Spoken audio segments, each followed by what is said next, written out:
मुस्लिम league नून के मुतादिद रहनुमा गिरफ्तारियों के डर से लाहौर छोड़ गए। तहरीक इंसाफ और मुस्लिम लीग काफ की सूबाई हुकूमत ने 25 मई के वाक़यात के तनाजुर में कार्रवाइयाँ तेज कर दी। विफाकी हुकूमत की जानिब से शहबाज गिल को गिरफ्तार किए जाने के बाद पंजाब हुकूमत भी मुतहरिक हो चुकी। एक जानिब पंजाब पुलिस के एहलकारों के खिलाफ कार्रवाइयाँ की जा रही हैं, तो दूसरी जानिब मुस्लिम लीग नून के रहनुमाओं के खिलाफ भी एक्शन शुरू कर दिया गया। सूबाई हुकूमत की कार्रवाइयों के बाद मुस्लिम लीग नून के रहनुमाओं को अपनी गिरफ्तारियों का डर है। इसी बाइस नून लीग के मुतादिद रहनुमा लाहौर छोड़ गए हैं।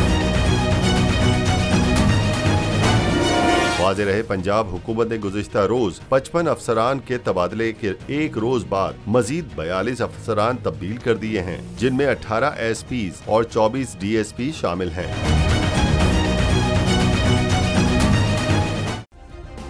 सब्सक्राइब करें और बेल दबाएं ताकि कोई खबर रह न जाए।